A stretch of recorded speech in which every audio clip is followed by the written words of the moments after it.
There's no feeling more intense than starting over. If you deleted your homework the day before it was due, as I have, or if you left your wallet at home and you have to go back after spending an hour in the commute. If you won some money at the casino and then put all your winnings on red but it came up black. If you got your best shirt dry cleaned before a wedding and then immediately dropped food on it.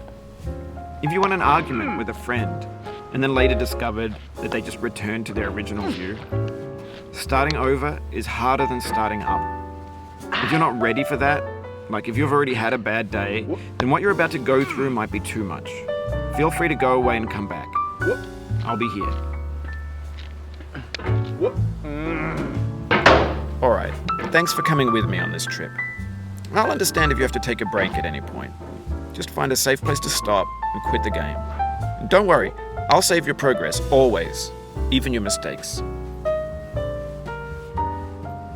This game is a homage to a free game that came out in 2002, titled Sexy Hiking. The author of that game was Jazuo, a mysterious Czech designer who was known at the time as the father of B games. And B games are rough assemblages of found objects. Designers slap them together very quickly and freely, and they're often too rough and unfriendly to gain much of a following. They're built more for the joy of building them than as polished products. In a certain way, Sexy Hiking is the perfect embodiment of a B game. It's built almost entirely out of found and recycled parts, and it's one of the most unusual and unfriendly games of its time. In it, your task is simply to drag yourself up a mountain with a hammer. And that act of climbing, in the digital world or in real life, has certain essential properties that give the game its flavor. No amount of forward progress is guaranteed. Some cliffs are too sheer or too slippery. And the player is constantly, unremittingly in danger of falling and losing everything. Anyway, when you start Sexy Hiking, you're standing next to this dead tree that blocks the way to the entire rest of the game. It might take you an hour to get over that tree, and a lot of people never got past it. You prod and you poke at it, exploring the limits of your reach and your strength, trying to find a way up and over. And there's a sense of truth in that lack of compromise. Most obstacles in video game worlds are fake. You can be completely confident in your ability to get through them once you have the correct method or the correct equipment or just by spending enough time. In that sense, every pixelated obstacle in Sexy Hiking is real. The obstacles in Sexy Hiking are unyielding, and that makes the game uniquely frustrating. But I'm not sure Jazuo intended to make a frustrating game. The frustration is just essential to the act of climbing, and it's authentic to the process of building a game about climbing. A funny thing happened to me as I was building this mountain. I'd have an idea for a new obstacle, and I'd build it, test it, and it would usually turn out to be unreasonably hard. But I couldn't bring myself to make it easier. It already felt like my inability to get past the new obstacle was my fault as a player rather than as a builder. Imaginary mountains build themselves from our efforts to climb them, and it's our repeated attempts to reach the summit that turns those mountains into something real.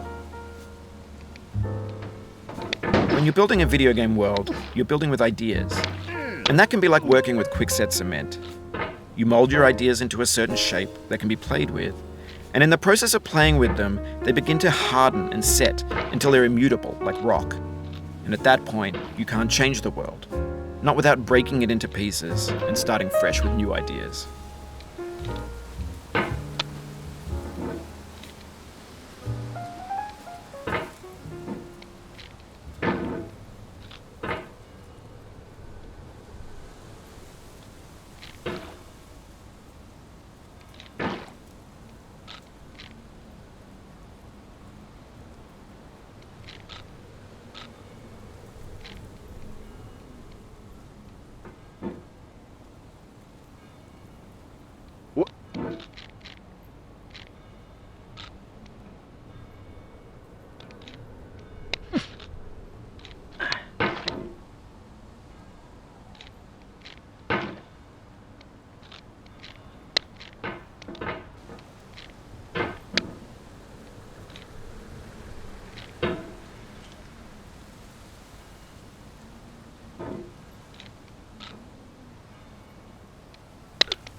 Oh, you just lost a lot of progress.